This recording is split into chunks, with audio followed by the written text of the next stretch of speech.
भगवान के तीन रूप हैं, सत्य, चैतन्य और आनंद। मैं कभी कभी कथा में कहा करता हूं बंधुओं, नाम जप करने वाला, तिलक स्वरूप नित्य लगाने वाला, कथा श्रवण करने वाला, परिक्रमा करने वाला, ठाकुर जी की नित्य सेवा करने वाला, उसको आध्यात्मिक धार्मिक माना जाता है, वो भगवान का प्रिय माना जाता है। पर कई लोग साधन नहीं कर पाते, कथा नहीं श्रवण कर पाते, ठाकुर जी की इतनी सेवा नहीं कर पाते, वृंदावन नहीं जा पाते, गोवर्धन नहीं जा पाते, कथा भागवत में व्यस्ततम होने के कारण आ भी नहीं पाते। लेकिन ऐसे लोग भी यदि अपना व्यवहार, अपने विचार, अपनी बुद्धि और अपने जीवन में सत्य को स्थान देते हैं तो उन्हें भी ठाकुर जी उतना ही प्रेम करते हैं जितना प्रेम नाम जापकों से, वृंदावन जाने वालों से, कथा सुनने वालों से करते हैं।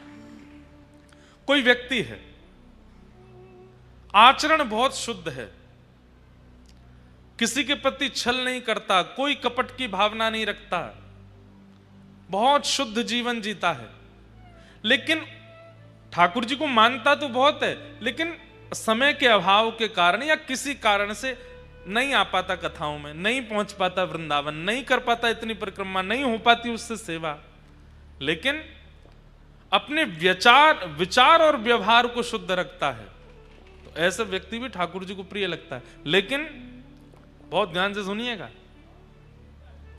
तिलक भी लगाता है, ठाकुर जी की सेवा भी करता है, कथा भी श्रवण करता है, सारे काम वो करता है जो एक भक्त के होते हैं, लेकिन छल भी रखता है, कपट भी रखता है, असत्य संभाषण भी करता है, लोगों के साथ दूषित व्यवहार भी करता है, 2 नंबर के कारोबार आदि भी करता है। ठाकुर जी को वो कहीं ना कहीं ज्यादा अप्रिय लगने लगता है। क्यों? ठाकुर जी कहते हैं तू गलत काम कर, अपना कर, मुझे कोई दिक्कत नहीं, संसार में भांति भांति के लोग हैं, लेकिन फिर ये आडंबर मत करो, तिलक भी लगाना है, वृंदावन भी जाना है, परिक्रमा भी करनी है, सेवा भी करनी है, मतलब सेवा पूजा भी कर रहे हो और फिर दूसरे प्रकार से ये सारे गलत कार्य भी करते हो। ठाकुर जी को वो कहीं ना कहीं बहुत ज्यादा अप्रिय लगते हैं ऐसे लोग, उनसे ठाकुर जी दूर ही रहते हैं। इसलिए प्रयास कीजिए, अगर आप कथा में आते हैं, अगर आप तिलक स्वरूप धारण करते हैं, अगर आप परिक्रमा आदि करते हैं, तो कम से कम आपके विचार, व्यवहार और आपकी मन की स्थिति में भी सत्य विराजमान हो, क्योंकि सत्य भगवान का स्वरूप है। छल कपट नहीं होना चाहिए, किसी के प्रति बैर निंदा आदि नहीं होनी चाहिए। भगवान का स्वरूप, सबसे पहला स्वरूप है सत्य। अपने जीवन में सत्य को स्थान दे दीजिए, आप ठाकुर जी के प्रिय बन जाएंगे। क्यों? क्योंकि आप सत्य संभाषण करते हैं, सत्य को स्थिति में रहते हैं। तो भगवान का पहला स्वरूप क्या है? सत्य।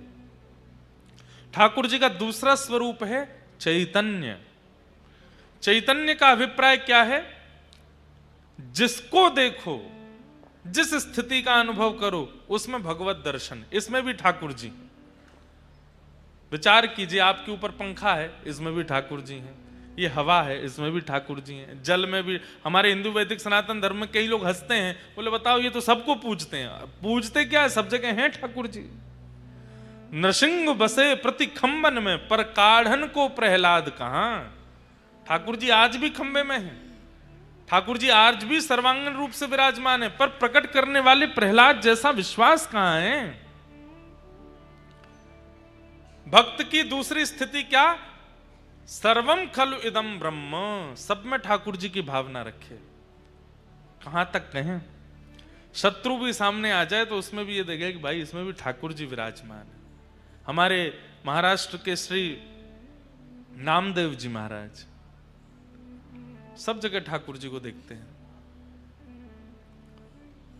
भूत में भी ठाकुर जी, चूहा में भी ठाकुर जी, कुत्ता में भी ठाकुर जी, काले में भी ठाकुर जी, गोरे में भी ठाकुर जी, सब जगह ठाकुर जी।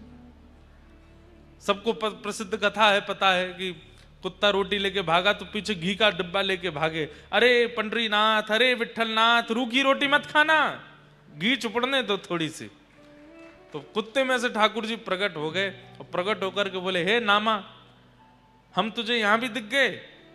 तो बोले, आप हो नहीं क्या यहाँ पे? आप यहां पर भी तो हो। श्री एकनाथ जी महाराज की प्रसिद्ध कथा आती है, गंगोत्री से गंगा जल लेकर के निकले हैं पैदल, कहां? रामेश्वरम के लिए। कहां गंगोत्री? उत्तर में हिमालय की गोद में, और कहां रामेश्वरम? दक्षिण भारत के बिल्कुल कन्याकुमारी के पास, भारत का अंतिम छोड़। इतनी लंबी पैदल यात्रा क्यों कर रहे हैं? कि मैं अपने हाथ से लिया गया गंगोत्री जल स्वयं रामेश्वर भगवान पर डालूंगा। महीनों चलते चलते चलते चलते जब रामेश्वरम पहुंचे, सामने मंदिर दिख रहा है रामेश्वर भगवान का, और उसी समय बस नृत्य करने लगे, मेरी यात्रा पूर्ण हो गई, अब मैं रामेश्वर भगवान पर गंगा जल डालूंगा।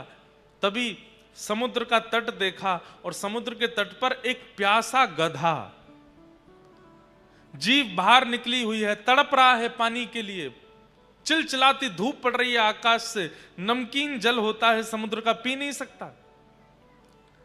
और उसको एकनाथ जी महाराज देखते हैं, और एकनाथ जी सोचते हैं, अब क्या करूं? सामने मंदिर है जिसके लिए इतनी लंबी यात्रा करके आया हूं, और एक तरफ एक जीव है जिसको पानी की अति आवश्यकता है। महादेव को प्रणाम किया, हे महादेव, इतने महीनों की यात्रा आपके चरणों में अर्पित करता हूं, पर क्षमा कीजिएगा, ये गंगोत्री का जल आप पर अर्पित नहीं कर पाया, पर आप तो सबघटवासी हैं, मेरे जल को इस रूप में ही स्वीकार कर लेना। गधे के मुख में जाकर के जैसे ही गंगा जल अर्पित करने लगे, देवादिदेव महादेव शंकर भगवान वहीं प्रकट हो गए। प्रकट होकर के श्री एकनाथ जी महाराज को हृदय से लगा लिया। कहने का अभिप्राय, अरे लोगों में देखने की बात बहुत दूर की है, अपने घर के ठाकुर जी और मंदिर के ठाकुर जी में भी हम भेद कर लेते हैं। अगल बगल के लोगों में ठाकुर जी को देखना ये तो बहुत दूर की बात है। हम लोगों की स्थिति तो ऐसी है कि मंदिर के ठाकुर जी को हम ज्यादा श्रेष्ठ मानते हैं और अपने घर के ठाकुर जी को हम कम श्रेष्ठ मानते हैं। इस सर्वम खलु इदम ब्रह्म वाली स्थिति कैसे बनेगी हमारी? सब में ठाकुर जी का अनुभव करो, धीरे धीरे करो। जरूरी नहीं कि आज कथा सुनी आज रात से ही सब में देखने लगे ठाकुर जी, ऐसे नहीं। ये बनावटी नहीं करना है, आपके स्वभाव में आ जाए। आप जब तुलसी जी को देखते हैं, आप जब घास फूस देखते हैं, किसी जीव को देखते हैं, किसी मानव को देखते हैं, किसी स्थूल वस्तु को देखते हैं, आपके हृदय में तुरंत प्रणाम की भावना आवे, अपने आप ही मन में आने लगे सब जगह तो ठाकुर जी हैं ही। सर्वम खलु इदम ब्रह्म, ये भगवान का दूसरा रूप है, चैतन्य। ठाकुर जी की पहली उपस्थिति सत्य में है, ठाकुर जी की दूसरी उपस्थिति चैतन्य में है। कोई लोग कहते हैं ना, आप इतने साल से कथा कर रहे हो, ठाकुर जी देखे आपने? और अगर देखे हैं तो हमको दिखाने की कोई एक सूक्ष्म बात बताओ। ये तीन स्थिति बना लीजिए, आपको ठाकुर जी दिख जाएंगे। सबसे पहला, सत्य आचरण कर लीजिए। दूसरा, सब में ठाकुर जी की दृष्टि रख लीजिए, सब जगह ठाकुर जी हैं।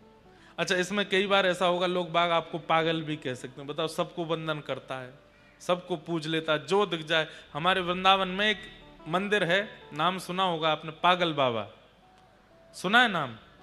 पागल बाबा मंदिर है, बहुत बड़ा मंदिर है। मैं भी बचपन में गया था अंदर, अभी तक मेरे को भी जाने का नहीं मिला अवसर। पागल बाबा मंदिर, उनकी बारे में सुना, बंगाल के महात्मा थे, उनका नाम तो कुछ और था, पर दुनिया वृंदावन के ब्रजवासी उनको पागल बाबा बोलते थे। क्यों? वो चेंटी को भी प्रणाम करते थे, सामने से चेंटी निकल जाती, जय हो, प्रणाम करते। छोटे बालक आ जाते, उनके चरण छूते, मैया बूढ़ी आ जाती, उनके पांव छूते, कोई भी दिख जाता सबको प्रणाम करते। एक बार सूकर निकला सामने से, नाली में से, उसी को प्रणाम करने, जय हो वराह भगवान की प्रणाम। तो फिर ब्रजवासी कहते हैं, बाबा तू तो पागल है, गो दिख है। तो बाबा कहते, हाँ अमी पागल मानुष, अमी बुझते पारो ना, अमी पागल मानुष। मैं पागल हूं, मुझे कुछ समझ नहीं आता, मुझे सब में ठाकुर जी दिखते हैं। और वहीं वृंदावन के शतक में लिखा है, यत्र प्रविष्टो सकलोपि जंतु आनंद सच्चित घनताम उपैति। वृंदावन की सीमा में प्रविष्ट हो जाने के बाद एक छोटे से छोटा कीट भी ठाकुर जी का स्वरूप होता है। पढ़ते हम सब हैं, सुनते अब सब हैं, मानता कोई नहीं। हम आपको डांट नहीं रहे, अपने ऊपर भी लागू करते हैं। हमारे मन में भी कई चीजों के प्रति नहीं आती भावना कि इसमें परमात्मा है। दोनों को करना है चेंज, मुझे भी आपको भी। धीरे धीरे धीमे धीमे सब में ठाकुर जी की भावना रखना प्रारंभ करो। श्रीनाथ जी इधर भी हैं, श्रीजी बाबा इधर भी हैं, लाडली जी यहां भी हैं, हमारे राधारमण जी इधर भी हैं। सर्वम खलु इदं ब्रह्म। तो पहला सत्य, दूसरा चैतन्य। जड़ हो, कैसी भी वस्तु हो, लिविंग थिंग हो, नॉन लिविंग थिंग हो, सब में ठाकुर जी हैं। भले ही सबके सामने प्रणाम मत करो, पर मानसिक प्रणाम तो कर ही लिया करो, इनमें भी ठाकुर जी। और अंतिम है आनंद। जीवन में कैसी भी स्थिति आ जाए, आप चित्त से अगर आनंदित रहते हैं तो एक प्रकार से आपके चित्त में श्री ठाकुर जी रहते हैं। जरा सी एक घटना हो जाती है, जरा सी कोई परेशानी आ जाती है, सिर पकड़ के बैठ गए, हाय राम जी का है गो, अरे अब कैसे होगा, अब क्या होगा, अब क्यों होगा, चिंता करने लगे, फोन घुमा रहे हैं, इससे पूछ उससे पूछ, ये कैसे। जरा सी बात पर इतनी विचलनता जिनको होती है, वो एक प्रकार से बुद्ध पुरुषों के सामने ये प्रमाणित कर रहे हैं कि उनके चित्त में ठाकुर जी नहीं है। ठाकुर जी होंगे तो कैसे होंगे। कोई घटना घटी, आपको फोन आया कि भैया आपके घर में या आपके परिवार में या आपके व्यापार में ऐसा ऐसा कुछ हो गया, सुन करके अच्छा कोई बात, अभी हमको 1 घंटा फोन मत करना, हाँ संभालो, थोड़ी देर बैठे हैं, श्री कृष्ण गोविंद हरे मुरारे, हे नाथ नारायण वासुदेव। हे ठाकुर जी, हे श्री जी, निश्चित ही आप कोई मंगल विधान सोच के बैठे हैं और उसी मंगल विधान को पूर्ण करने के लिए आपने ये कुछ लीला रची होगी। सब मंगल में होगा, मुझे कोई चिंता नहीं है, बस चाहे जो हो जाए आप हमसे दूर मत जाना, आप हमसे दूर मत होना। व्यापार में कोई खपत हो जाए, परिवार में कोई रूठ जाए, कुछ हो जाए, श्री जी ठाकुर जी से प्रार्थना करना, हे श्री जी ठाकुर जी, आप सब मंगल सोचते हैं, जो विचार है आप सब कीजिए, पर बस आप दूर मत होना। बिल्कुल निश्चिंत रहो, कोई दिव्य महापुरुष हैं, आए हैं कथा सुनना, बस इनको भी पंखे का तो पता ही हो।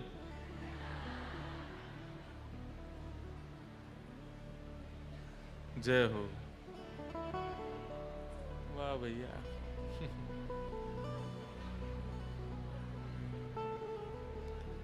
उनको आनंद तो बहुत आ रहा है, गए परिक्रमा लगा के।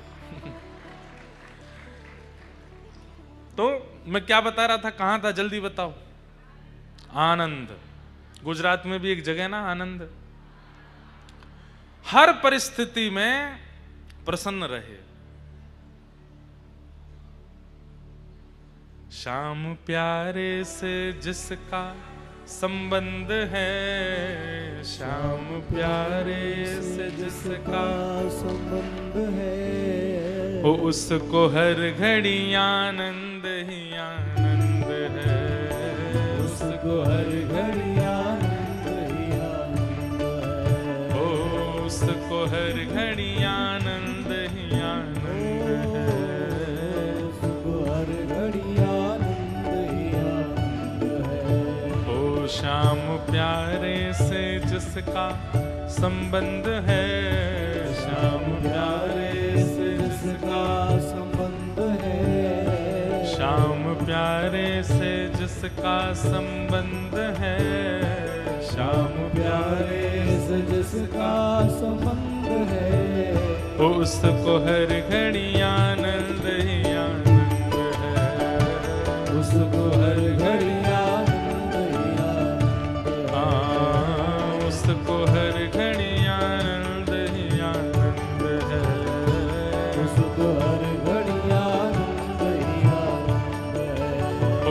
झूठी ममता से करके किनारा, झूठी ममता से करके किनारा, झूठी ममता से करके किनारा, झूठी ममता से करके किनारा, लेके सच्चे प्रभु का सहारा, लेके सच्चे प्रभु का सहारा, ओ लेके सच्चे प्रभु का सहारा, लेके सच्चे प्रभु का सहारा, वो जो उसी की रजा में रजामंद है, जो उसी की रजा में रजामंद है, जो उसी की रजा में रजामंद है, जो उसी की रजामंद है, वो उसको हर घड़ी आनंद ही आनंद है, उसको हर घड़ी आनंद ही आनंद है, उसको हर घड़ी आनंद ही आनंद है, उसको हर घड़ी आनंद ही आनंद है, ओ श्याम प्यारे से जिसका संबंध है, श्याम प्यारे से जिसका संबंध है, राधा रमण से जिसका संबंध है, राधा रमण से जिसका संबंध है, वो उसको हर घड़ी आनंद ही आनंद है, उसको हर घड़ी आनंद ही आनंद है, उसको हर घड़ी आनंद ही आनंद है। उसको हर घड़ी आनंद। करताल बजा के गाओ श्री द्वारिकाधीश की।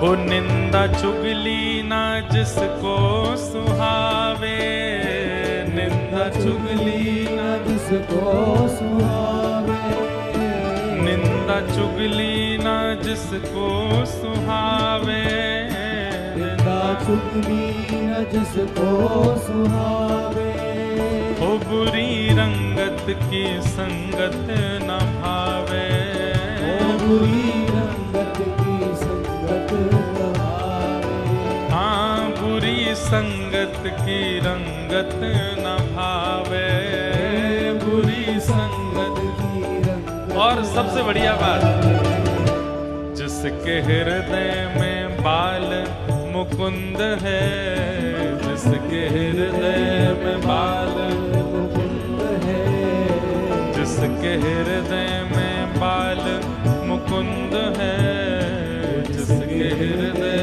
में बाल मुकुंद है, वो उसको हर घड़ी आनंद ही आनंद है, उसको हर घड़ी आनंद ही आनंद है, हाँ उसको हर घड़ी आनंद ही आनंद है, उसको हर घड़ी आनंद ही आनंद है, ओ श्याम प्यारे से जिसका संबंध है, श्याम प्यारे से जिसका संबंध है, गिरधर लाल से जिसका संबंध है, गिरधर लाल से जिसका संबंध है, वो जिसको हर घड़ी आनंद ही आनंद है, उसको हर घड़ी आनंद ही उसको हर घड़ी आनंद ही आनंद है, तो हर घड़ी आनंद ही आनंद है, उसको हर घड़ी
हरि बोल बोल रहे हैं उनको तो प्रणाम है, पर जो नहीं बोल रहे हैं भुजा उठा करके उनसे मैया तेरे पाँव पड़ूं एक बार हरि बोल, मैया तेरे पाँव पड़ूं एक बार हरि बोल, हे भैया तेरे पाँव पड़ूं एक बार हरि बोल, मैया तेरे पाँव पड़ूं एक बार हरि बोल, मेरे भैया तेरे पाँव पड़ूं एक बार हरि बोल। भैया तेरे पाँव पड़ूं एक बार हरि बोल। या मैं एक काम करो, अपने अगल बगल वालों के पाँव छू के बोलो, एक बार हरि बोल बोल दो भैया। मैया तेरे पाँव पड़ूं एक बार हरि बोल, मैया तेरे पाँव पड़ूं एक बार हरि बोल, ओ भैया तेरे पाँव पड़ूं एक बार हरि बोल, भैया तेरे पाँव पड़ूं एक बार हरि बोल, हे भैया तेरे पाँव पड़ूं एक बार हरि बोल, भैया तेरे पाँव पड़ूं एक बार हरि बोल, मेरे दादा तेरे पाँव पड़ूं एक बार हरि बोल, दादा तेरे पाँव पड़ूं एक बार हे हरि बोल, हरि बोल, हरि बोल, हरि बोल, हरि बोल, हरि बोल, हरि बोल, हरि बोल, हरि बोल, हरि बोल, हरि बोल, हरि बोल, हरि बोल, हरि बोल, हरि बोल, हरि बोल, प्रेम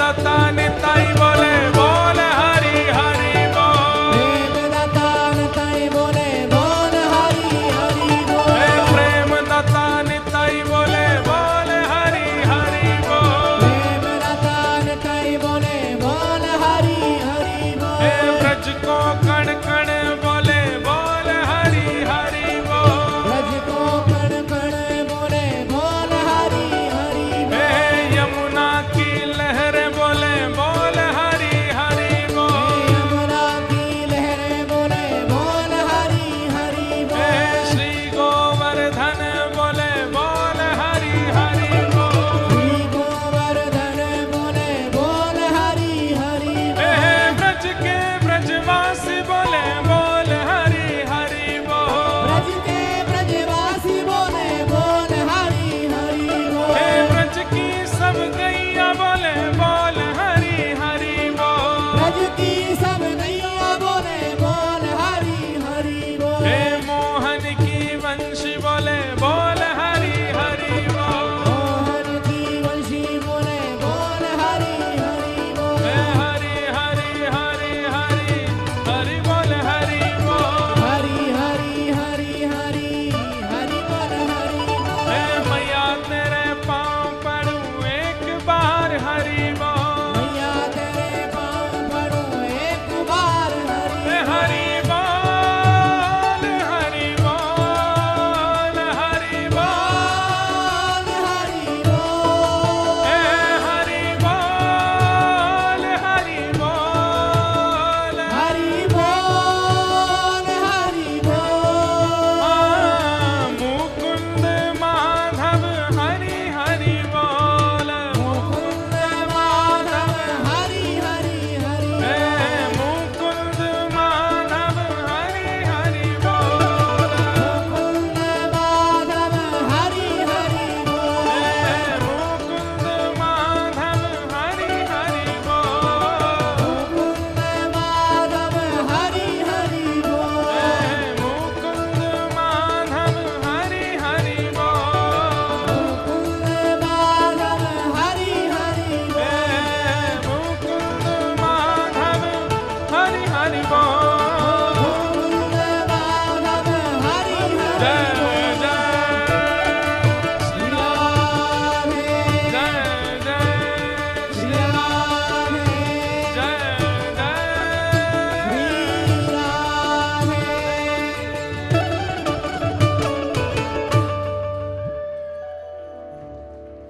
श्री राधा रमण से जिसका संबंध है, राधा रमण से से जिसका जिसका संबंध है, राधा वल्लभ से जिसका संबंध है, राधा वल्लभ से जिसका संबंध है, उसको हर घड़ी आनंद ही आनंद है, उसको हर घड़ी आनंद ही आनंद बंधुओं, है।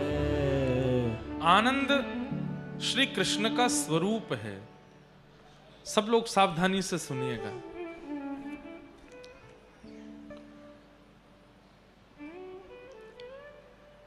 सुख और आनंद में अंतर है।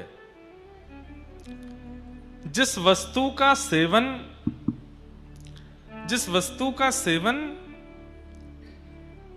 एक समय पर आने पर, एक समय पर एक अवधि हो जाने पर वही वस्तु आपको खलने लगे, वो सुख है। जैसे आप गुजरात की श्रीखंड बहुत हमें प्रिय लगता है, श्रीखंड पाओ, पर श्रीखंड की एक लिमिट है, उतना ही अच्छा लगेगा, उससे ज्यादा अच्छा नहीं लग सकता।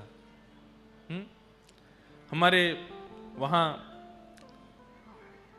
ज्यादातर हमारा आना कच्छ में होता है, तो कच्छ के तरफ जाते हैं तो वहां की माताएं बहनें, हमारे वहां के परिवारी जन सब वो रोटला बनाते हैं बाजरे का, साथ में सेव की सब्जी, चटनी, छाछ तो जरूर पिलाते हैं।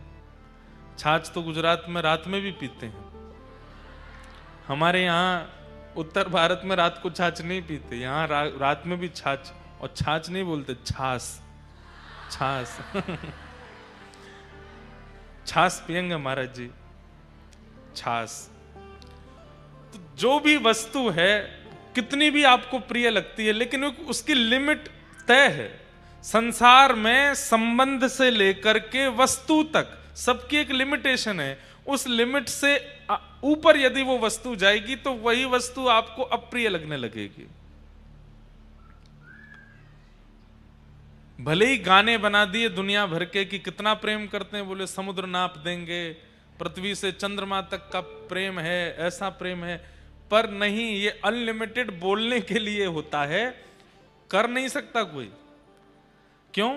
क्योंकि संसार की हर वस्तु एक लिमिट में ही अच्छी लगती है, पर ठाकुर जी के संबंध की जितनी भी वस्तु हैं वो अनलिमिटेड होती है, इसीलिए वो आनंद है, उसमें लिमिट नहीं होती। चाहे ठाकुर जी जितनी कृपा कर दें, जितना अनुग्रह कर दें, जितना आप ठाकुर जी का अनुभव कर लो, जितनी कथा सुन लो, जितना नाम जप कर लो, जितना ठाकुर जी को देख लो, आपका मन नहीं भरेगा। और जहां मन ना भरता हो उसी को आनंद कहा जाता है। जहां मन भर जाए वो सुख है। ठाकुर जी के संबंध की कोई भी भाव में आनंद नहीं है, सुख है। 7 दिन कम लगेंगे, मास कथा 1 महीने की हो जाए तो भी कम लगेगी, चातुर्मास कथा हो जाए तो भी कम लगेगी, जीवन भर कथा सुन लीजिए तो भी आपको लगेगा। अरे श्री भागवत में पृथु जी महाराज का चरित्र आता है। पृथु जी महाराज भगवान से कहते हैं कि हे नाथ, मुझे एक वरदान दे दो। ठाकुर जी बोले क्या चाहिए? बोले मेरे जितने रोए हैं उतने कान प्रकट कर दो। ठाकुर जी बोले 2 कानों से काम नहीं चल रहा है। बोले कि प्रभु आपकी कथा सुनने के लिए बहुत कम पड़ जाते हैं, ऐसी स्थिति कर दो कि रोम रोम से कथा ही सुनता रहूं।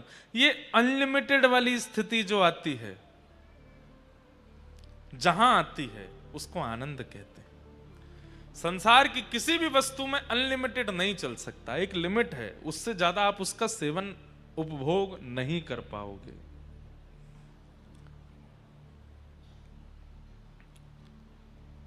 हमारे वृंदावन में श्री राधा वल्लभ लाल जी को जिन्होंने प्रकट किया, ऐसे श्री हितवंश महाप्रभु, उनके एक परम भक्त थे, उनका नाम था श्री नाहर मल जी। महाप्रभु जी के वृंदावन प्रस्थान के बाद महाप्रभु जी, श्री हितवंश महाप्रभु देवबंद में विराजते थे, वृंदावन से थोड़ी दूरी पर है। वहां से राधा वल्लभ लाल जी को चित्तावल से लेकर के आप वृंदावन विराज गए, फिर अखंड वृंदावन में ही रहने लगे। तो देववन में जो महाप्रभु जी की शरण में रहते थे उनको बड़ी व्याकुलता होती थी महाप्रभु जी के दर्शन की।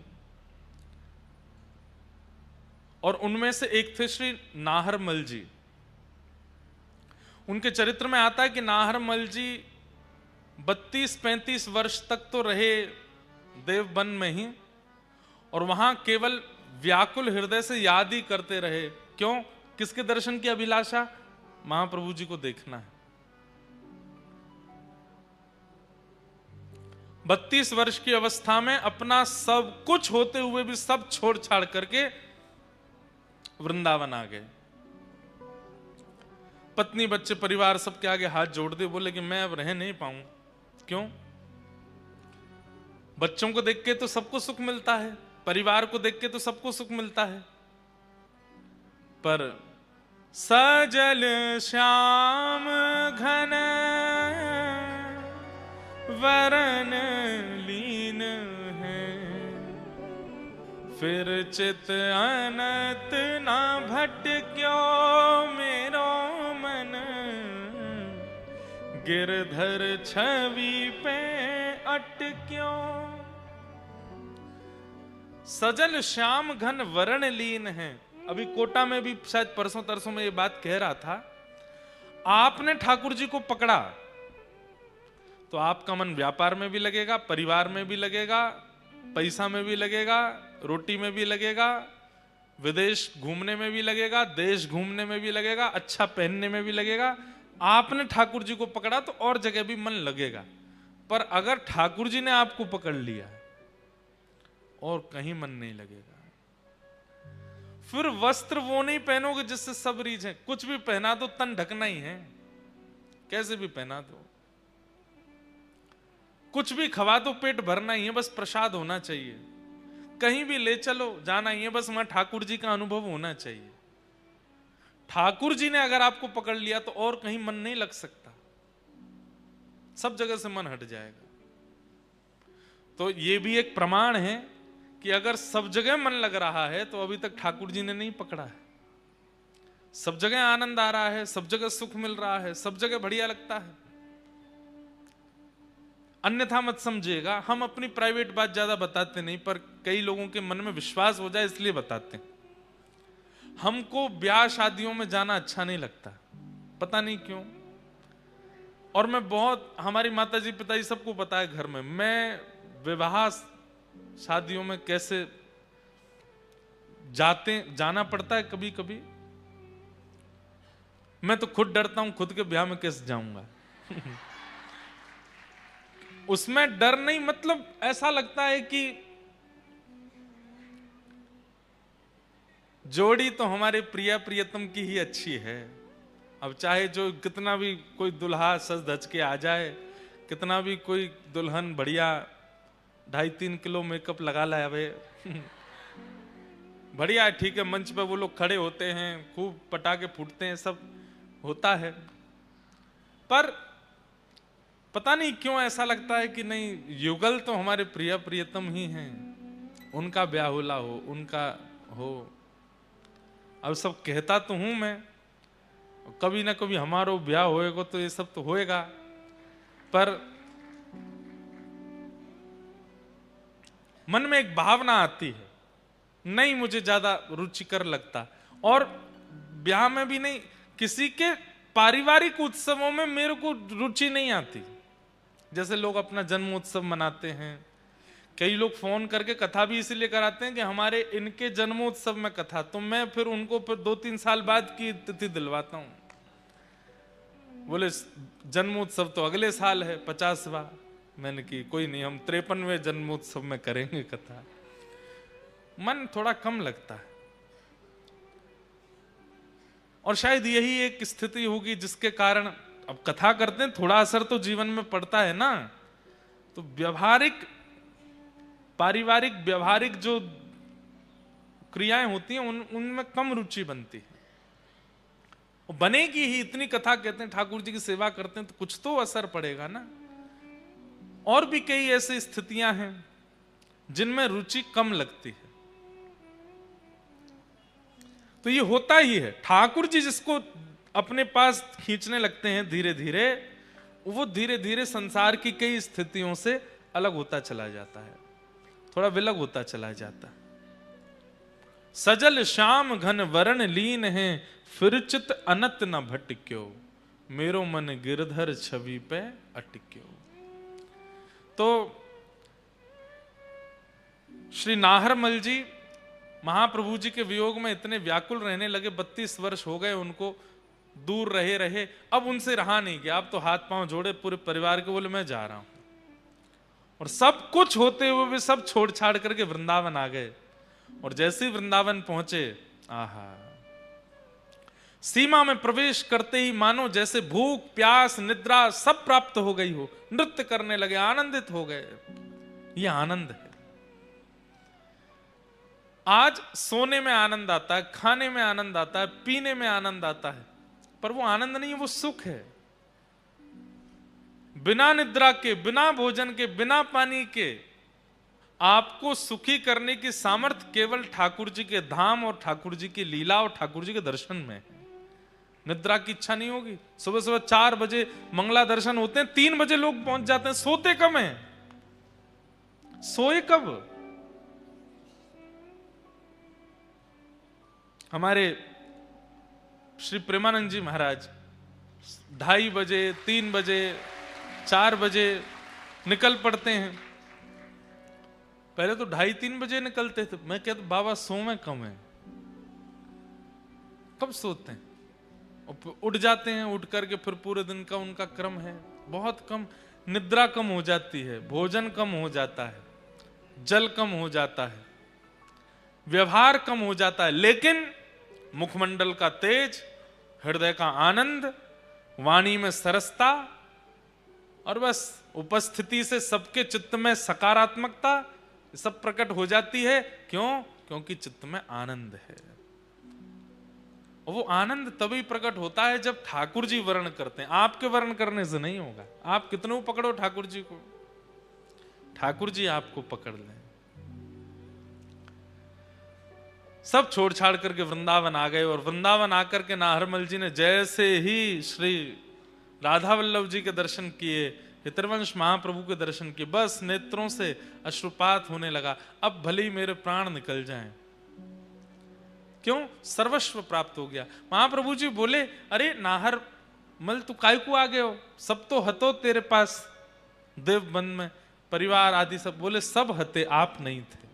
सब थे, राधा वल्लभ जी नहीं थे, इसलिए आ गया।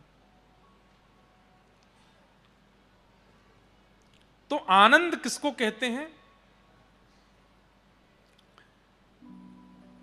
जहां सीमा पार हो जाए, लिमिट क्रॉस हो जाए, अवधि पार हो जाए, और तब भी आनंद घटे ना, तब भी वह प्रसन्नता घटे ना, उसको आनंद कहते हैं। और वही श्री कृष्ण है। पानी पूरी अच्छी लगती है, 10 पानी पूरी खा लो, 11 खा लो, 12 खा लो, 13वीं 14वीं में यम दिखने लगेंगे, ठाकुर जी नहीं दिखेंगे। रसगुल्ला बढ़िया लगते हैं, 6-7 खा लो, 8वें 9वें में यमदूत दिखने लगेंगे। वो रसगुल्ला ही यमराज जैसा लगेगा। भैया अब मत दो, ले जाओ, अब नहीं खाना। पर ठाकुर जी की भक्ति, ठाकुर जी की कथा,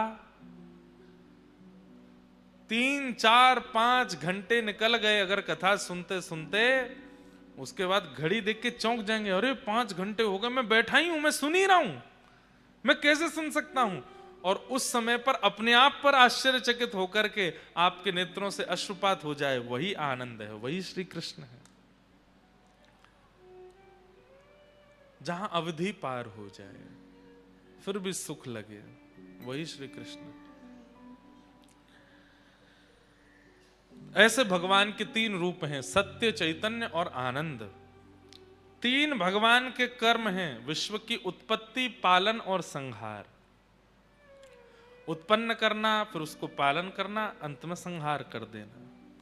तापत्रय विनाशाय, 3 प्रकार के तापों का जो नाश करते हैं, ऐसे श्री कृष्ण को हम बारंबार प्रणाम करते हैं। श्री कृष्णाय वयम् नमः। बंधुओं, महात्म की चर्चा में सबसे पहले सौनकादि ऋषि 88,000 सौनकादि ऋषियों ने सूत जी महाराज से प्रश्न किया, भगवान भगवत प्राप्ति का कलिकाल में सर्वोत्कृष्ट साधन क्या है? ठाकुर जी को प्राप्त करने का कलयुग में सबसे श्रेष्ठ साधन क्या है? तब श्री सूत जी महाराज कहते हैं, श्रीमद् भागवती वार्ता, भागवत की कथा। आप चाहे हम खुद अनुष्ठान करते हैं, खुद यज्ञ करते हैं, खुद सब कुछ करते हैं, पर सबकी एक अवधि है, उतना ही करते हैं, पर बाकी के समय केवल और केवल कथा में ही रहते हैं। श्रीमद् भागवत की कथा सुनिए और उसको पालन करने लग जाइए, इसी से ही ठाकुर जी मिल जाएंगे। तत्श्रवण प्रपठन विचारण परो भक्त्या विमुच्येन नरः। भागवत जी का आश्रय ले लीजिए, कथा से ही ठाकुर जी मिल जाएंगे। एक काशी में ब्राह्मण थे, बचपन से ही उनको भागवत जी पढ़ने का शौक लग गया। बताओ, ऐसे शौक लगे तो कितना अच्छा। वही भागवत जी हैं, लेकिन एक आश्चर्य की बात है, हर बार भागवत जी का अध्ययन करने में आपको नहीं लगेंगे। ये भागवत जी का आधुनिकता है। जितनी बार आप सुनोगे, जितनी बार आप पढ़ोगे, जितनी बार आप अध्ययन करोगे, उतनी बार भागवत जी नवीन हो जाती हैं। पुरा अपि नवम इति पुराणम, इसीलिए पुराण है। और पुराण भी नहीं है, महापुराण है। तो काशी में एक विद्वान रहते थे, बचपन से उनको भागवत जी पढ़ने का शौक लग गया। अब तो ऐसा शौक लगा, उठते बैठते चलते फिरते बस उनको यही लगता मैं कहीं एक आसन लगा के बैठ जाऊं, भागवत जी पढ़ूं। परिवार के बच्चों के साथ खेलने भी जाते तो बच्चे खेलते, वो बैठ के अपने भागवत जी पढ़ते रहते। सब लोग गंगा स्नान के लिए जाते, वो गंगा स्नान करके तुरंत भागवत जी पढ़ने लगते। सब ब्याह में गए, वो पीछे बैठ के भागवत जी पढ़ते रहते। इतना भागवत जी के प्रति आदी हो गए कि कोई और कामकाज उनको भाता नहीं था। घर वालों ने कहा ब्याह करा दो इसका, अपने आप बुद्धि ठिकाने आ जाएगी। कोई काम नहीं करता, धंधा नहीं करता, पूरे दिन ये किताब सी पढ़ता रहता है। किताब नहीं है, साक्षात कृष्ण है भागवत जी। घर वालों ने विवाह करा दिया। विवाह के बाद भी वही बात है ना, ठाकुर जी जिसको पकड़ लें वो कैसे भी नहीं बदलेगा। विवाह के बाद भी भागवत जी को नहीं छोड़ा। रात्रि में नींद खुल जाती है तो उठ के हाथ मुंह धो के आचमन करके भागवत जी पढ़ने लगते हैं। सुबह उठते हैं तो भागवत जी पढ़ते मिलते हैं, दोपहर में तो भागवत जी। पत्नी भी कुछ दिन तो सहती रही, उसको भी लगा ये कुछ करते धरते नहीं। एक दिन पतिदेव से कहा गृहस्थ आश्रम में आ गए हैं, थोड़ा कुछ कार्य धंधा भी किया कीजिए। देवी हम आपसे एक सत्य बात कहें। बोले क्या? हम और सब कामों में नालायक हैं, नहीं कर पाएंगे। आप देख लो, कुछ आपको भाई तो कर लो घर चलाने के लिए, हमसे नहीं होगा। आजकल की कन्या होती तो छोड़ के चली गई होती, पर पुराने भारत के बोले अब क्या करें, हम ही कुछ करते हैं। तो वो घर घर जाती, भोजन बनाती और उससे जो वेतन मिलता उससे घर चलता था। पतिदेव कुछ नहीं करते। चलने लगा घर, 2-3 बालक भी हो गए, लेकिन भागवत जी के प्रति मोह घटा नहीं।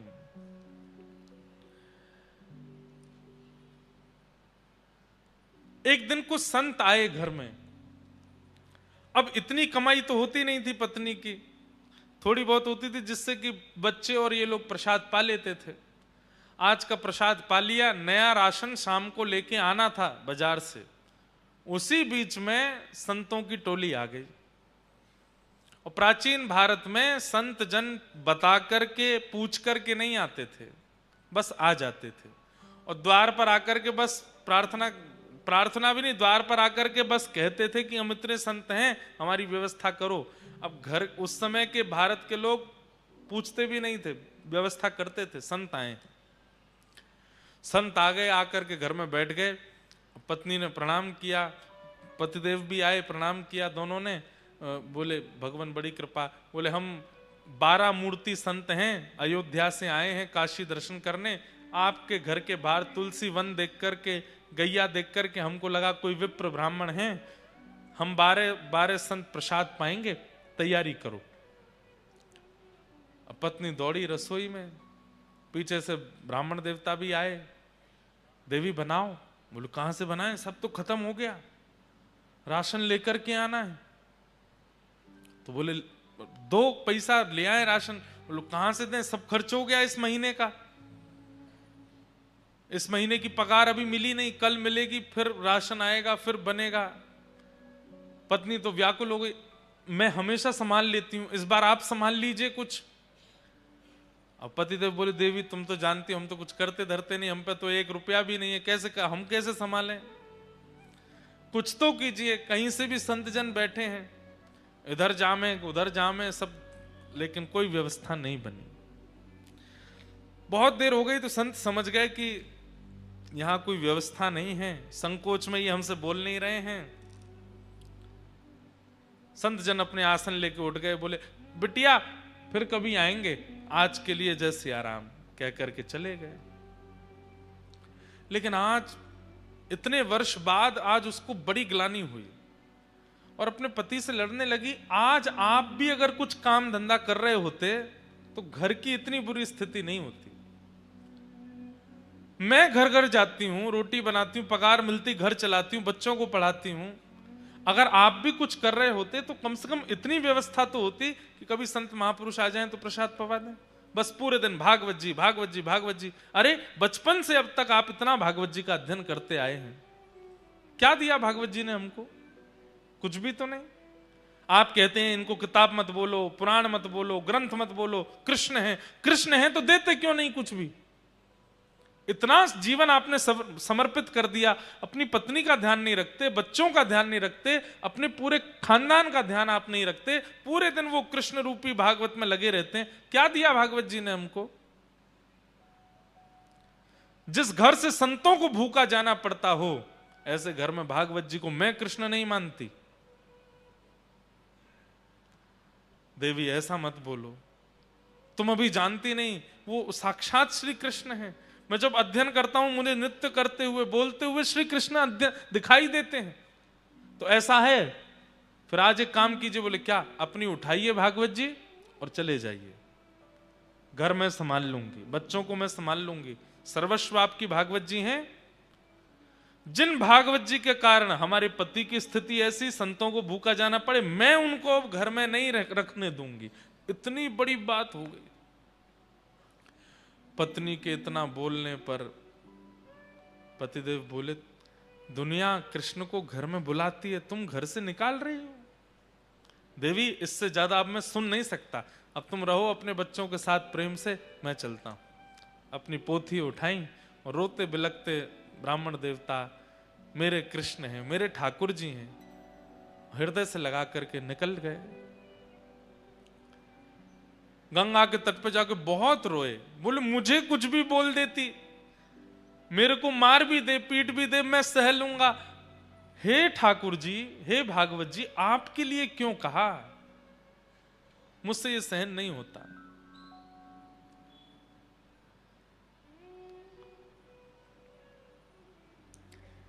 प्रबल प्रेम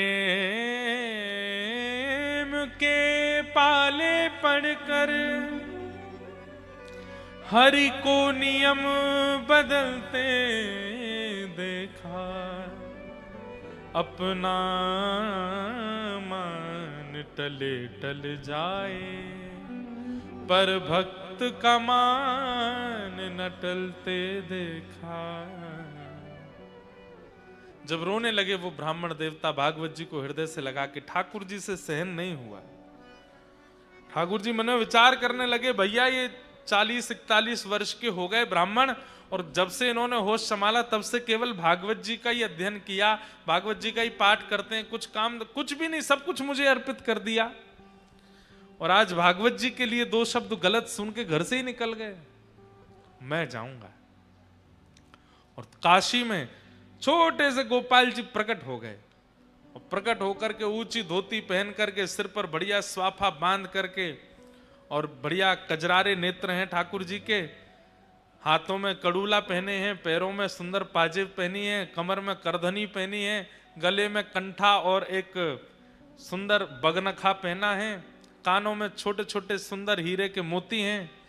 ऐसी अद्भुत छवि ठाकुर जी की। लेकिन अपने सिर पर डलिया लेकर के कुछ बेचने वाला व्यक्ति होता है, ऐसे बन करके निकले। लेकिन सब इनको देख करके आश्चर्यचकित हो रहे हैं। क्यों? बोले भैया रोड पर कुछ सामग्री देने वाले व्यक्ति के रूप में इतना आकर्षण, वस्त्रों में इतना आकर्षण, चाल ढाल में इतना आकर्षण, ये तो बिल्कुल ललित गति, टेढ़ी मेढ़ी सी चाल, और ऐसे सुंदर सिर पर डलिया लेकर के, और बढ़िया स्वाफा सिर पर बांध के, एक स्वाफा कंधा पर डाल के, पसीना पहुंचते भय और चल रहे हैं। जो देखे वही इन पर लुभा जाए। पहुंच गए ब्राह्मण के घर पर, दरवाजा खटखटाया।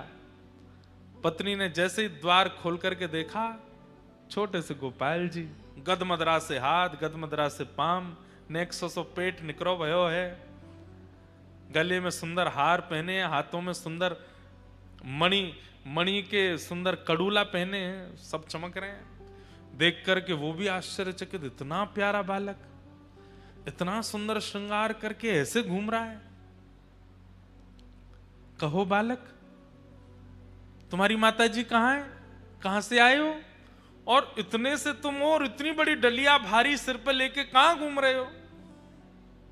क्या चाहिए? देखो, खाने पीने की वस्तु तो मेरे पास नहीं है, जल पिला सकती हूं। ठाकुर जी खड़े खड़े देख रहे हैं, और तुम इतने प्यारे हो, इतने सुंदर, माँ ने अकेले कैसे छोड़ दिए? कहां है तुम्हारी माता जी? तो ठाकुर जी उसको इशारा करते हैं, हम पे बोलना नहीं आता। अच्छा गूंगे हो? ठाकुर जी बोले, अच्छा गूंगे हो, कुछ लिखने को दूं? लिख के बताओगे? बोले हाँ। लिखने के लिए कुछ दिया, तो ठाकुर जी उस पर लिख रहे हैं। क्या लिखे? बोले आपके पति जो हैं उनका मैं सेठ हूं, आपके पतिदेव का मैं सेठ हूं, वो मेरे यहां पर गुप्त नौकरी करते हैं, और बचपन से मेरे यहां नौकरी कर रहे हैं, आज तक अपनी पगार नहीं लेकर के गए। आज मुझे कैसे भी करके पता चला कि उनको धन की बड़ी आवश्यकता है, तो 12 वर्ष की आयु से लेकर के 41 वर्ष की आयु तक उन्होंने जितना भी मेरे यहां कार्य किया, उसकी जो पगार होनी चाहिए वो सब लेकर के आया हूं, आपके द्वार पर रख करके जा रहा हूं, उनको दे दीजिएगा। ऐसा कह करके लिख करके उसको पकड़ा दिया। अब वो पढ़ने लगी, पढ़ते पढ़ते पढ़ते अंत में सोच भी रही है, इतने छोटे से सेठ जी हैं हमारे पतिदेव के। जैसे देखा तो डलिया रखी है, ठाकुर जी तो अंतर ध्यान हो गए वहां से। डलिया के ऊपर से जैसे ही वस्त्र हटाया, ऐसी ऐसी मणियां रत्न आभूषणों से जड़ित, और इतने सुंदर सुंदर उसमें स्वर्ण के आभूषण, मणियां, हीरे जवाहरात सब चमक रहे हैं। अरे काशी के नरेश के पास भी इतनी संपत्ति नहीं होगी जितनी संपत्ति और बहुमूल्य मणियों को देख करके वो बालक है। पत्नी की तो आंखें खुली रह गई, बोले कि पतिदेव इतनी बड़ी नौकरी करते थे, आज तक नहीं बताया। डलिया उठाने लगी तो उठी नहीं, बच्चों को बुलाया, 3-4 बच्चे स्वयं लगे तो जैसे तैसे खिसका के भीतर लाए। इतनी धन संपत्ति देख करके पत्नी तो बड़ी व्याकुल हो गई। छोटे वाले बालक को भेजा, जाओ पिताजी को ढूंढो, गंगा के तट पर होंगे, उनसे कहो जल्दी हमें लौट करके, माँ ने बढ़िया पकवान बनाए हैं घर में। बालक दौड़ा दौड़ा गया तो वहां पर भागवत जी का पाठ कर रहे थे, अश्रुबिंद गिर रहे हैं। पिताजी जल्दी घर आइए, मैया ने बहुत सुंदर पकवान बनाए हैं आपके लिए, वो प्रतीक्षा कर रही हैं, आप पाएंगे तभी पाएंगे, जल्दी आ जाइए। ब्राह्मण देवता सोचने लगे, लड़ने के बाद पकवान कौन बनाता है घर में? हमको घर से निकाल दिया, इतना सब कुछ बड़ा बुरा बोल दिया, और सुबह संतों को पवाने के लिए एक फूटी कौड़ी नहीं थी, अब पकवान बनाए हैं। चलो, भागवत जी का पाठ पूर्ण करके हृदय से लगा के गए। लौट करके घर जैसे ही आए, द्वार खटखटाया। इतने में तो पत्नी उसमें से कुछ स्वर्ण लेकर के बढ़िया साड़ी आड़ी खरीद के बढ़िया सुंदर तैयारियां करके आ चुकी घर पर, पूरा घर सजा दिया। जैसे ही द्वार खुला, अपनी पत्नी को इतने सुंदर वेश में देख करके ब्राह्मण देवता, अच्छा गलती से आ गया हूँ, कोई और घर है शायद आगे वाला होगा। पत्नी बोली, अरे यही मैं ही हूं, कहां जा रहे हैं? देवी तुम हो? इतनी गोरी पहले तो नहीं लगी थी, इतना बढ़िया वस्त्र पहले तो नहीं पहना, कहां से आया? बच्चे आए निकल करके, वो भी बढ़िया सुंदर सुंदर धोती कुर्ता पहन के, तो बच्चों को देख के बोले ये कहां से लाए हो? मैं तो आज इतने वर्ष हो गए, एक एक दो कुर्ताओं में पूरा जीवन निकाल दिया, कैसे आया भाई? ये कौन करके गया ये सब? पत्नी बोली ज्यादा होशियार मत बनिए, सारी पोल पट्टी खुल गई है आपकी। बोले क्या पोल पट्टी? बोले आपकी नौकरी वोकरी के बारे में सब पता चल गया हमको। पतिदेव बोले कौन सी नौकरी, हम कुछ नहीं करते। अच्छा आओ भीतर आओ। भीतर ले जाकर के डलिया रखी थी कमरे में, खोल के दिखाया, देखिए रत्नों की चमकाहट देख करके बोले देवी कहां से चोरी करके लाई हो? बोले चोरी नहीं करके लाई हूं, आपका मालिक आया था, गूंगा मालिक। और एक बात बताइए, इतना छोटा, हमारे बच्चों से भी छोटा था वो, उसको मालिक, लेकिन क्या सुंदर उसका वर्ण, आहा क्या कड़ूला पहने थे, सिर पर क्या सुंदर पाग बंधी थी, उस पर मोती के हार, गले में कंठा, कौंधनी, पैरों में पाजेब, थोड़े थोड़े नील वर्ण के सा अंग। अब ये पत्नी बोलती जाए और पत्नी, ठाकुर जी का चिंतन पतिदेव के चित्त में आ रहा है कि निश्चित ठाकुर जी आए। देवी तुम्हें कैसे पता? उन्होंने बताया। बोले को लिख के दे के गए हैं। जब बोले मुझे दिखाओ कहां लिखा है। पर्चा दिया तो पत्र देखा, उसमें जितनी लिपियां थीं वो लिपियां देखते देखते वो आपस में मिलने लगी, और मिलते मिलते मिलते मिलते वो समस्त लिपियां एक आकृति बनाती हैं, और उस आकृति में नन्हे से गोपाल जी सिर पर डलिया रखे ऐसे खड़े हैं, वो एक आकृति प्रकट हो जाती। नेत्र सजल हो गए, बेहोश हो गए ब्राह्मण देवता। होश में आए तो रोने लगे। देवी वो कहां गए, कहां चले गए, मुझे बताओ ना। अरे सेठ जी हैं, तुम्हें तो पता होगी कहां है। अरे वो सेठ मेरे नहीं है, पूरे विश्व के सेठ हैं, साक्षात ठाकुर जी आए थे। और ये जो बात कहकर के गए ना कि मैंने जीवन भर उनके यहां नौकरी की है, ये भागवत जी ही, मैं अकिंचन भाव से भागवत जी का जो पाठ करता था उसी का वो पूर्ण जो भी मैंने किया है उसका वो सब वेतन देने के लिए आए थे। श्रीमद् भागवत जी को तुम कृष्ण नहीं मानती, वो भागवत जी कृष्ण स्वरूप ही आए थे और ये सब दे करके गए। श्रीमद् भागवत ग्रंथ नहीं है, पोथी नहीं है बंधु, आज आ गए हैं। प्रयास कीजिएगा, अपना आसन संग लेकर के आइए, जिस स्थान पर बैठे हैं नित्य उसी स्थान पर बैठिए, एक एक शब्द ध्यान से सुनिए और सुनने के बाद अपने जीवन में उतारना प्रारंभ कर दीजिए। एक क्षण की भी कथा छूटे ना। आप अनुभव करेंगे 8वें दिन से ही स्वप्न में, अनुभव में, किसी कृपा से ठाकुर जी की अनुभूति होने लग जाएगी। भागवत जी की ऐसी कृपा है। श्रीमद् भागवत साक्षात कृष्ण की प्राप्ति कराती है। 5 वर्ष की भागवत जी की सेवा का फल हमको मिला। श्री गिरधर लाल जी 5 वर्ष की सेवा होते ही गिरधर लाल जी मिल गए। 5 साल हुए थे कथा करते हुए, तब लाल जी आए। उसके बाद 5 साल और हो गए, 10 साल हो गए। अब 5 साल होते ही अब जनवरी में श्री जी भी आ जाएंगे, तो श्री राधा गिरधर लाल हो जाएंगे। हम तो अपना प्रमाण दे रहे हैं कि हमें 5 वर्षों में ठाकुर जी कुछ कुछ प्रदान कर देते हैं अपने रूप को। आपको नहीं देंगे, सबको देंगे। भागवत जी कृष्ण है। सूत जी महाराज कहते हैं, काल अव्याल मुखग्रास त्रास निर्णास हेतवे श्रीमद् भागवतम शास्त्रम कलौ कीरेण भाषितम। भागवत जी ही कलयुग में कृष्ण प्राप्ति करा सकती, उनका आश्रय ले लो।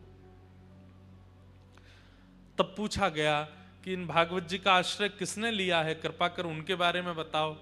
तब बताया कि श्री नारद जी महाराज ने भक्ति ज्ञान वैराग्य की पुष्टता के लिए भागवत की कथा कराई, और उस कथा में सनक सनंदन सनातन सनत कुमारों ने कथा सुना करके भागवत जी से भक्ति ज्ञान वैराग्य को युवा किया। भक्ति सुतौ तौ तरणौ गृहीत्वा प्रेमैक रूपा सहसा विरासीत्। श्री कृष्ण गोविंद हरे मुरारे, हे नाथ नारायण वासुदेव, नाथेति नामानि मुहुः वदन्ति। बंधुओं, चाहे वो मीराबाई हों, चाहे वो सूरदास हों, चाहे आपके नरसिंह मेहता हों, श्रीमद् भागवत जी का आश्रय सबने लिया। हमारे स्वामी श्री हरदास जी महाराज तो वो कैसे पंक्ति में एक में कहते हैं कि प्रथम सुने भागवत भक्ति रस मुखवाणी, ऐसे करके है ना, हो तो हमको भेजना, हम सुनाएंगे। स्वामी श्री हरदास जी महाराज जिन्होंने श्री कुंज बिहारी लाल जी को वृंदावन में प्रकट किया, उन्होंने 7 सोपान बताए, बहुत सुंदर हैं। अभी हमारे पास आ जाएंगे तो आपको बताएंगे। 7 सोपान बताए। उनमें सबसे पहला सोपान, सोपान मतलब सीढ़ी, कृष्ण प्राप्ति की, भगवत प्राप्ति की 7 सीढ़ी हैं, उसमें सबसे पहली सीढ़ी बताई भागवत जी। कोई व्यक्ति सीधे नाम आश्रय ले ले, कोई व्यक्ति सीधे धाम आश्रय ले ले, कोई व्यक्ति सीधे सेवा आश्रय ले ले, लेकिन भागवत जी का आश्रय अभी तक नहीं लिया है, तो हम स्पष्ट कह दें, नाम में भी अपराध बनेगा, धाम में भी अपराध बनेगा, सेवा में भी अपराध बनेगा। सबसे पहले भागवत जी का आश्रय, प्रारंभ यहीं से। और एकाध कथा में नहीं, अनेक कथाओं को अपने चित्त में धारण करे और बस सुनता रहे, सुनता रहे, सुनता रहे, सुनता रहे, जब जब अवसर मिले सुने। एक दिन ऐसा आएगा, ठाकुर जी स्वयं आज्ञा करेंगे, शब्द सुनाई देगा, या चित्त में व्याकुलता प्रकट हो जाएगी कि अब कथा जीवन में आगे, अब नाम चाहिए। वो व्याकुलता से फिर नाम का आश्रय लो, दीक्षा ले लो, गुरु दीक्षा लो, नाम आश्रय लो, जो भी आपको, मंत्र आश्रय लो, नाम आश्रय लो। अब आप अष्टाक्षर मंत्र करते हैं या कोई भी मंत्र करते हैं, लेकिन भागवत जी नहीं सुनते, तो आपके मंत्र जाप में, नाम जाप में होता है ना, कई लोग, महाराज जी मन नहीं लगता, नींद आ जाती है, इधर उधर मन चला जाता है, माला छूट जाती है, हाथ से गिर जाती है, पूरी होते होते होते फिर हाथ से छूट जाती है, फिर ढूंढते हैं, शुरू से करते हैं। ये सारे अपराध क्यों बनते हैं? क्योंकि नाम आज्ञा कर रहे हैं, बोले पहले भागवत जी की शरण लो, पहले समझो तो सही कि भागवत का स्वरूप क्या है। तो सबसे पहला आश्रय भागवत जी का लेना है। तो स्वामी जी महाराज क्या आज्ञा करते हैं, सुनो।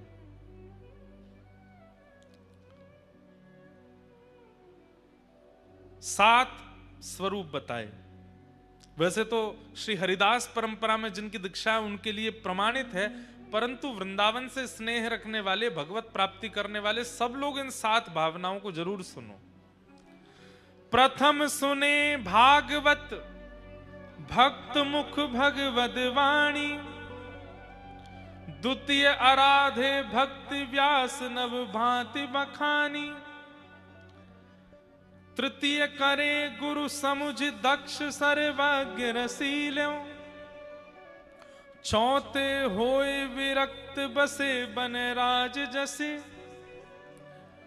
पंच भूले देह सुध छठी भावना रास की, साते पावे रीति रस श्री स्वामी हरिदास की। बहुत ध्यान से सुनो।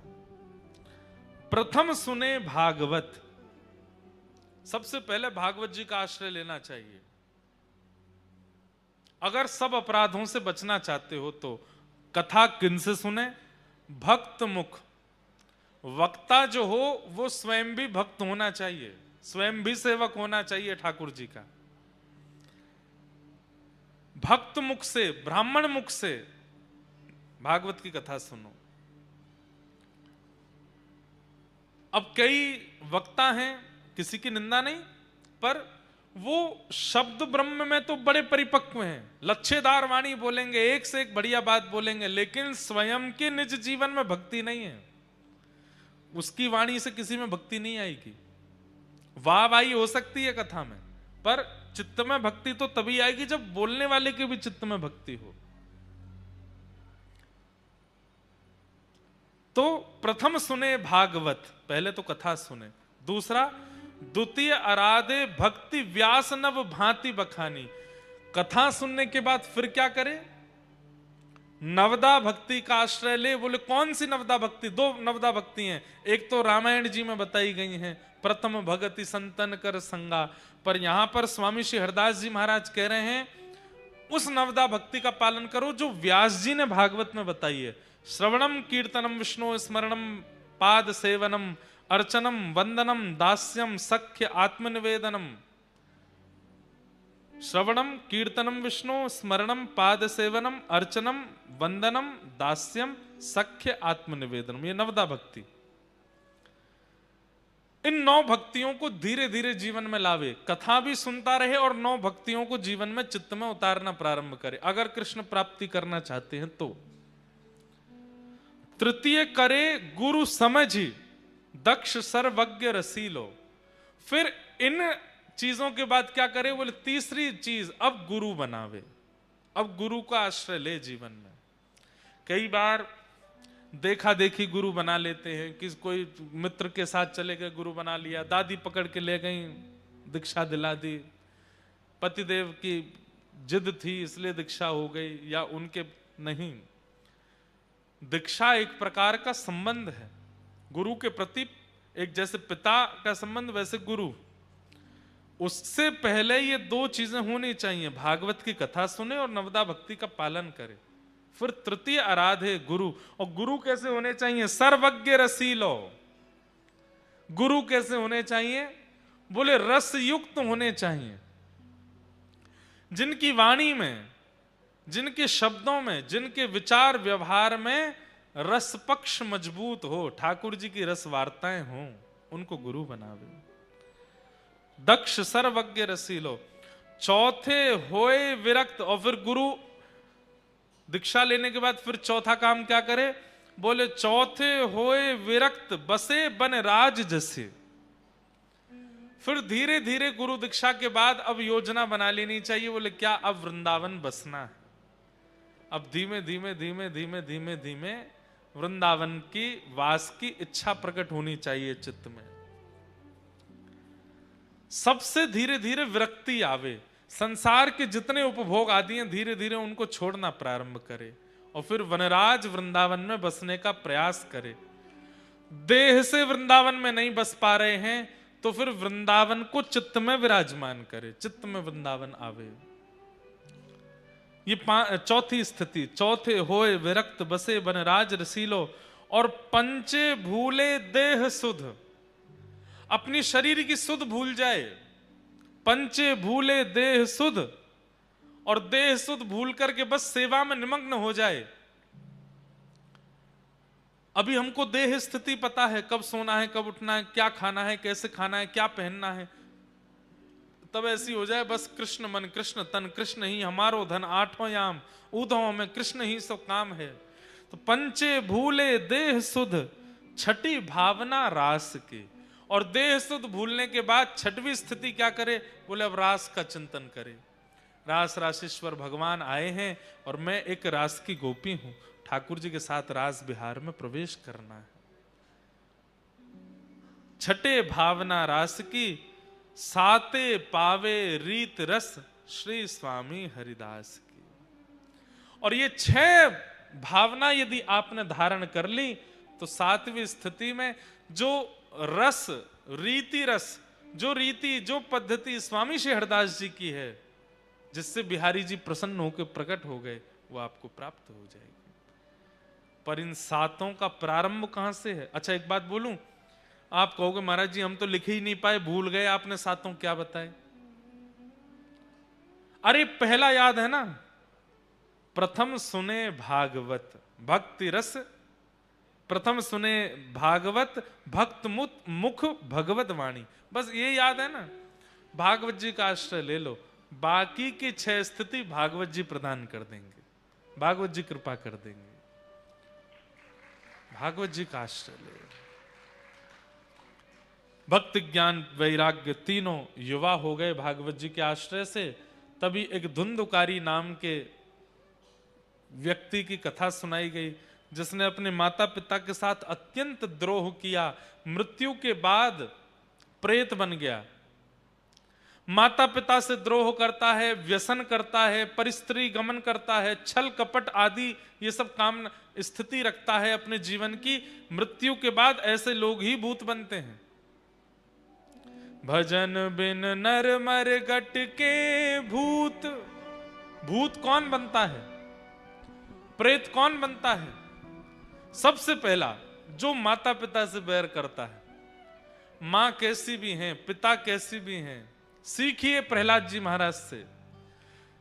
प्रहलाद जी का भजन श्रेष्ठ था, इसलिए नृसिंह भगवान आए, ये बात कहना उचित है। पर उतना ही उचित यह भी है कि इतने दुष्ट पिता होने के कारण भी प्रहलाद जी ने कभी अपने पिता के प्रति दूषित भावना नहीं रखी, इसलिए भी नृसिंह भगवान आए। प्रहलाद जी नित्य प्रणाम करते हैं अपने पिताजी को। भले ही मेरे पिता राक्षस हैं, पर मेरे पिता हैं, नित्य प्रणाम करते हैं। इस भावना से भी ठाकुर जी प्रकट हुए कि वाह भाई प्रहलाद, तेरी पिता भक्ति पर मैं रीझ गया। इतना अत्याचार करने वाले पिता को भी तुम रोज दंडवत प्रणाम करते हो। अगर प्रहलाद जी खूब पुकारते और एकांत में बैठ करके कहते मेरे पिता तो दुष्ट हैं, मेरे पिता तो ऐसे हैं, मैं अपने पिता का मुख नहीं देखूंगा, अपने पुत्र को मारने का प्रयास करते हैं, तो शायद नृसिंह भगवान कभी नहीं आते। वो इसलिए भी आए हैं क्योंकि प्रहलाद अपने पिता में दोष नहीं देखता। जैसे भी है मेरे पिता हैं, ऐसी बुद्धि बच्चों को रखनी चाहिए।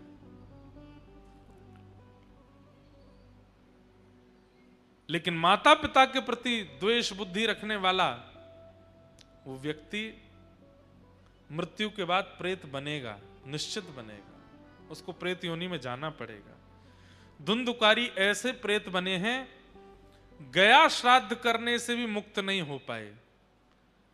तब सूर्य नारायण भगवान ने आज्ञा करके इनके भाई गोकर्ण जी से कहा भागवत की कथा कराओ, क्योंकि अत्यंत कठिन प्रेत योनि में गया व्यक्ति गया श्राद्ध से भी मुक्त नहीं हो पाएगा, उसके लिए तो भागवत की कथा ही करानी पड़ेगी। श्रीमद् भागवती वार्ता मुक्तिदानेन गर्जति, प्रेत पीड़ा विनाशिनी, प्रेत पीड़ा से मुक्ति प्रदान करने वाली तो भागवत की कथा है। तब श्री गोकर्ण जी महाराज ने अपने प्रेत बने भाई का संकल्प लेकर के कथा की, और 7 दिन की कथा होते ही श्री धुंधुकारी एक दिव्य रूप धारण की और विमान में बैठकर के भगवत धाम को प्रस्थान कर गए, प्रेत योनि से मुक्त हो गए। ऐसी भागवत जी की कथा। मैं यहां एक बात कहता हूं, मृत्यु के बाद प्रेत बनने पर भागवत जी जब मुक्त कर देती हैं, तो मरे हुओं को जब मुक्त करती हैं, हम तो जीवित हैं, हमको मुक्त नहीं करेंगे? निश्चित मुक्त करेंगे। इसलिए भैया ऐसी भागवत जी की शरण में आइए। आज प्रथम दिन कथा का महात्म को हम विराम देते हैं, विश्राम करते हैं। कल कथा 7 बजे से समय है, 7 साढ़े 7 के बीच में हम हर हाल में आ जाएंगे। कथा चलेगी 10 बजे तक, ताकि जो दूर से आ रहे हैं उनको जाने में कोई दिक्कत ना हो, वो सब भी जा सकें। प्रेम और भाव से सब लोग हमारे साथ का गोविंद गोविंद गाइए रे भजो, राधे गोपाल कृष्ण गाइए।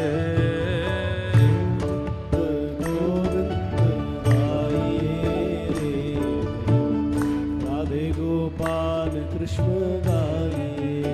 ओ गोविंद गोविंद गाइए रे भजो, राधे गोपाल कृष्ण गाइए। गोविंद गोविंद गाइए रे भजो, राधे गोपाल कृष्ण गाइए। गिरधारी गिरधारी राधे गोपाल कृष्ण गाइए। गिरधारी गिरधारी गाइए रे भजो, राधे गोपाल कृष्ण गाइए। गिरधारी गिरधारी गाइए रे भजो, राधे गोपाल कृष्ण गाइए।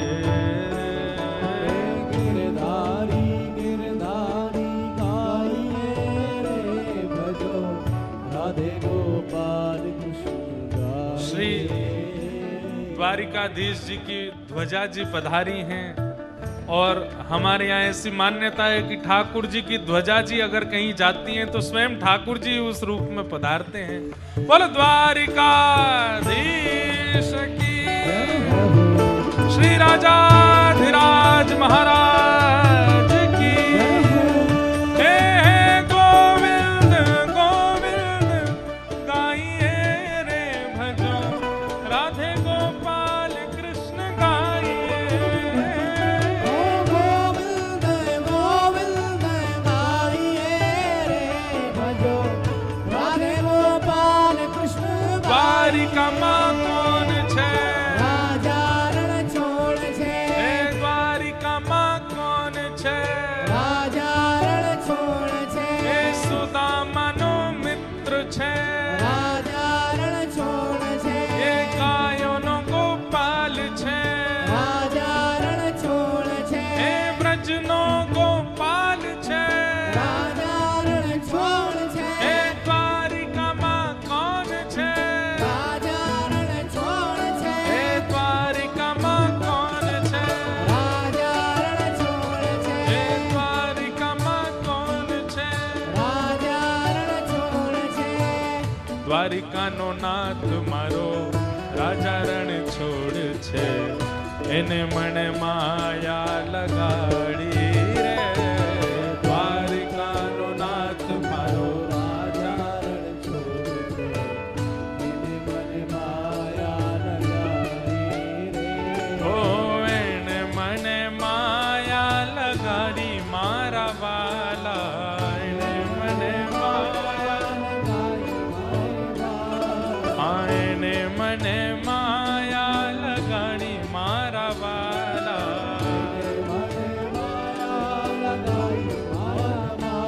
ઓ એને મને માયા લગાડી રે, એને મને હે ગાયોનો ગોપાલ મારો રાજા રણ છોડ છે, એને મને માયા લગાડી રે। ગાયોનો ગોપાલ મારા રાજા રણ છોડ છે, એને મને માયા લગાડી રે। હે દ્વારિકાનો નાથ મારો રાજા રણ છોડ છે, એને મને માયા લગાડી રે। દ્વારિકાનો નાથ મારો રાજા રણ છોડ છે, એને મને માયા લગાડી રે। એને મને માયા લગાડી મારા વાલા।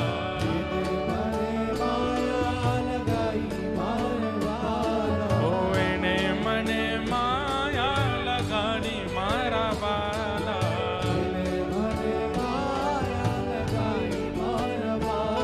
ઓ એને મને માયા લગાડી રે, એને મને आओ।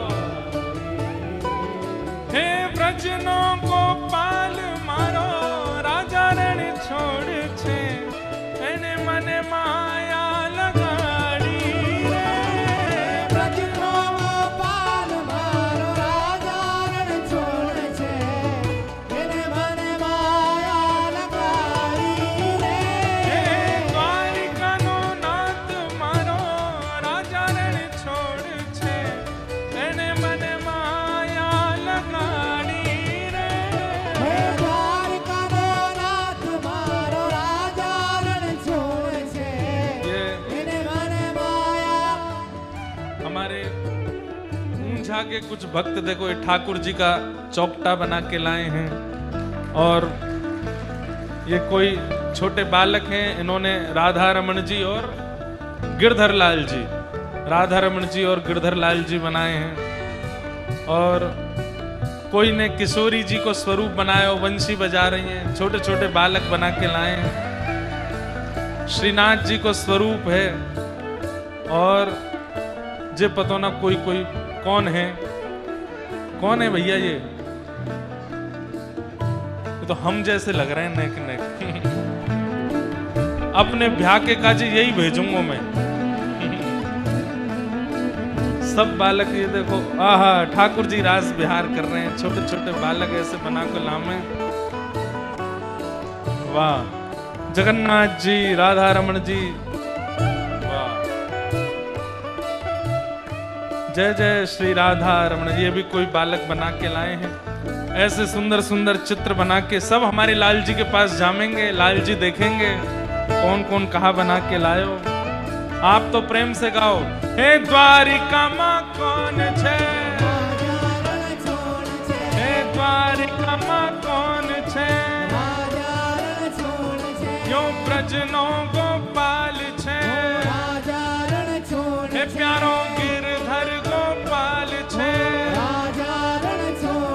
श्री राधा रमन लाल छे, प्यारो राधा वल्लभ लाल छे, श्री मदन मोहन लाल छे, श्री गोवर्धन नाथ छे, हे द्वारिका माँ कौन छे, हे द्वारिका माँ कौन छे। द्वारिकाधीश जी को प्रसाद भी आ गो, ध्वजा जी भी आ गए। यहाँ से श्रीनाथ जी हैं, यहाँ पे द्वारिकाधीश जी हैं, बीच में गिरधर लाल जी हैं। तीनों को सुंदर आनंद उत्सव मिलन हैरो है। हे घड़ी खम्मा घड़ी रे खम्मा मारा, द्वारिका ने नाथ ने घड़ी रे खम्मा। हे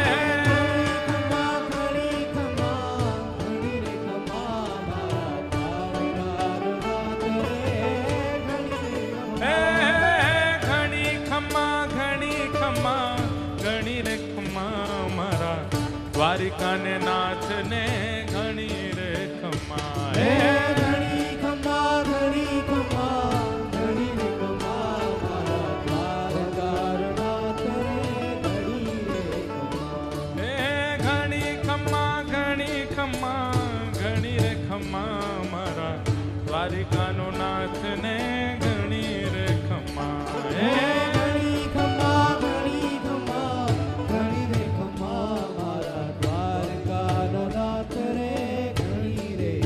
द्वारिकाधीश की